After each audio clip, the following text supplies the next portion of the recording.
अवश्य। करण और वृषाली एक दूसरे से प्रेम करते हैं, सारा गांव जानता है। और करण महोदय जैसा जमाता पाकर मेरा कुल भी धन्य हो जाएगा, इसमें कोई संदेह नहीं।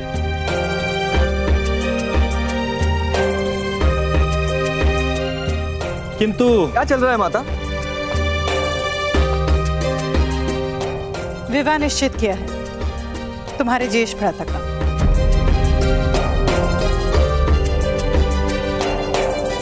तुम्हारा विवाह निश्चित किया है कर्ण वृषाली के साथ।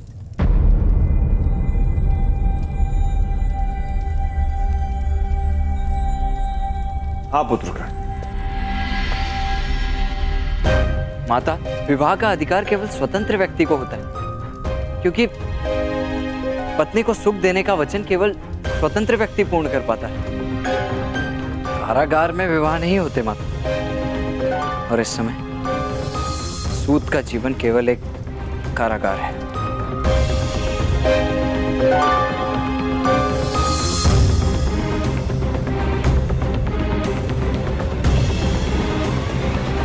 नहीं कर, एक पत्नी के लिए पति का साथ ही सबसे बड़ा सुख है। उससे अधिक एक पत्नी और क्या मांगती।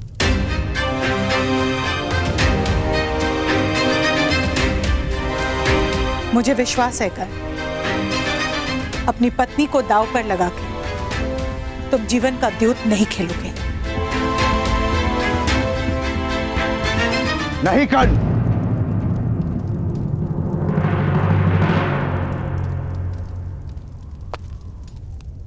मना कर दो इस विवाह से।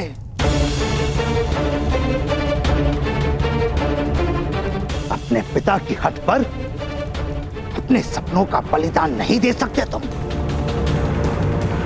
सारे सूत समाज में क्रांति लाने का ध्येय है तुम्हारा, उसका त्याग नहीं कर सकते तुम। भ्राताश्री, आप स्वयं तो सन्यासी हैं, मेरे पुत्र के जीवन में संघर्ष क्यों भर रहे हैं? हाँ, मैं सन्यासी हूं, क्योंकि मेरे पास जो स्वप्न है उसे पूर्ण करने के लिए ना तो मेरे पास साहस है ना ही सामर्थ्य।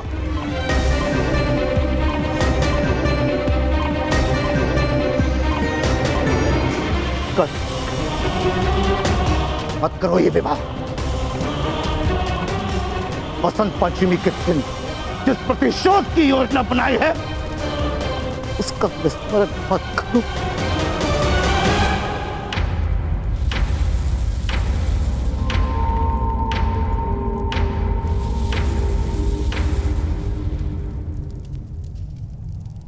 पुत्र कर्ण, बसंत पंचमी के दिन प्रातःकाल ही तुम्हारा विवाह होगा, ये हमारा निर्णय है।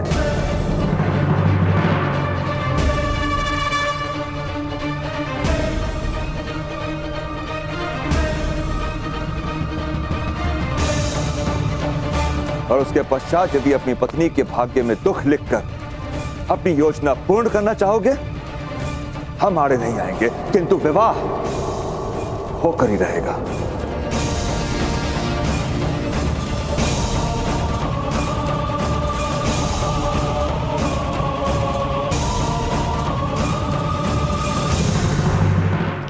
सूतपुत्र कर्ण, राजकुमार युधिष्ठिर ने तुम्हें स्मरण किया है। शीघ्र चलो, उन्हें प्रमाण कोटि जाने के लिए अभी निकलना है। राजकुमारों को प्रतीक्षा नहीं करवाई जाती। कर्ण,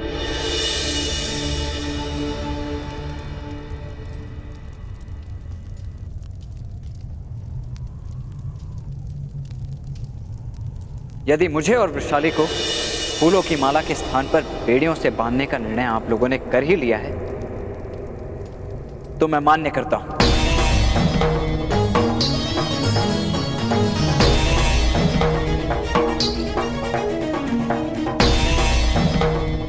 मैं और वृषाली वसंत पंचमी के दिन विवाह कर लेंगे।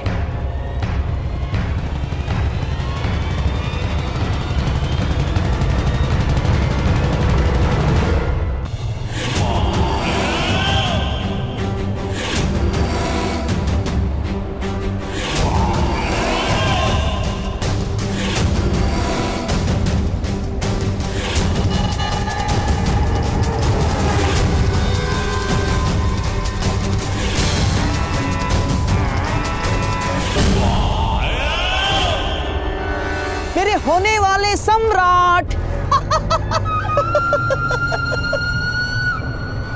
ये खीर भीम का अति प्रिय भोजन है पुत्र, ऐसा सुना है मैंने। तुम्हारा भाई है वो, मृत्यु के समय उसे सुख प्राप्त हो, ये कर्तव्य है तुम्हारा।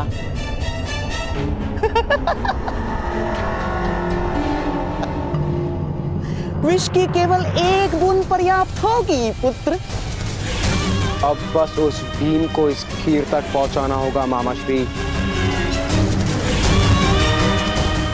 इन भाइयों को अलग करना ही होगा, वो लोग यहाँ पहुंचते ही होंगे।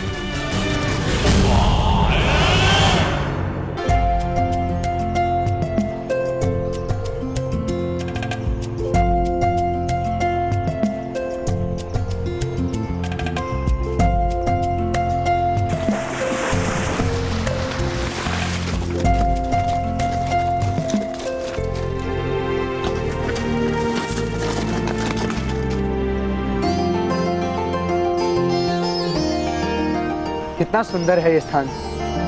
तभी तो राजकुमारों के लिए आरक्षित किया गया है ये। जाइए, खेलिए।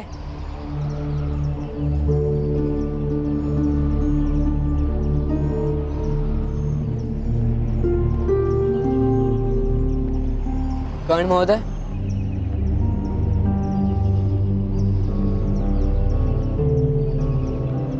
आप चिंतित हैं या क्रोधित?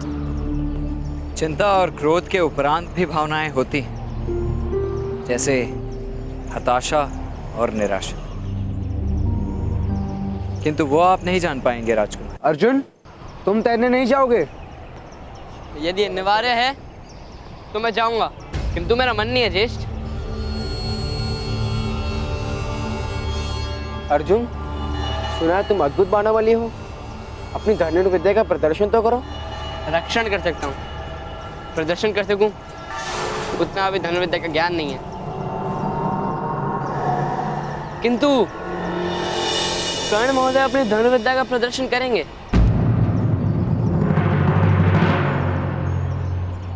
किंतु ये तो सूत पुत्र है। तो क्या सूत पुत्र में सामर्थ्य नहीं होता? घोड़े भी बलवान होते हैं अर्जुन, किंतु रथ खींच सकते हैं, आखेट नहीं कर सकते। किंतु हम तो मनुष्य की बात कर रहे हैं ना भ्राताश्री।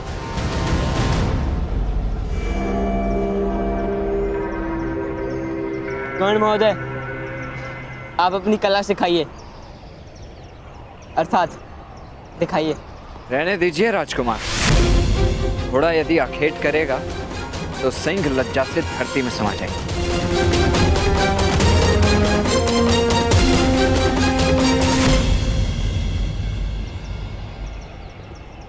भ्राताश्री, अगर अनुमति हो तो मैं कर्ण महोदय के साथ इस विस्तार का अभ्यास करने जाऊं। जाओ अर्जुन।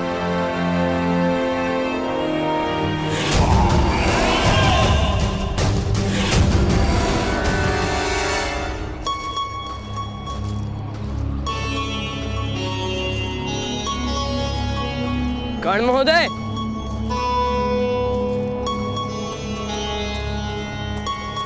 आपने अपने सामर्थ्य क्यों सिद्ध नहीं किया? सामर्थ्य के सामने सामर्थ्य सिद्ध किया जाता है, अधिकारियों के सामने अधिकार सिद्ध करना पड़ता है। किस बात का अधिकार? सामर्थ्य का अधिकार। मेरे पास सामर्थ्य तो है किंतु अधिकार नहीं। यदि आप धनुष उठा लेंगे तो अधिकार भी आ जाएगा।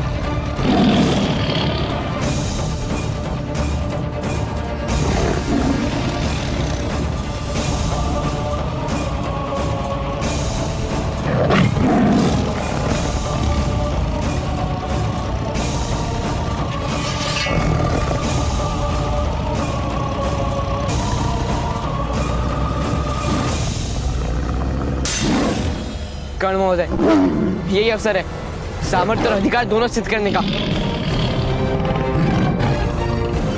रक्षा करने हेतु आपको धनुर्विद्या का प्रदर्शन तो करना ही होगा ना?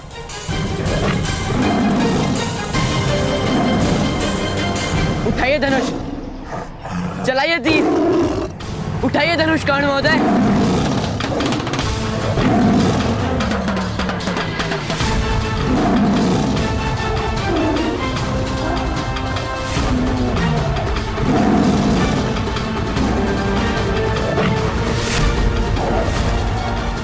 चलाइए तीर, उठाइए धनुष, सिद्ध कीजिए अपना अधिकार, उठाइए धनुष।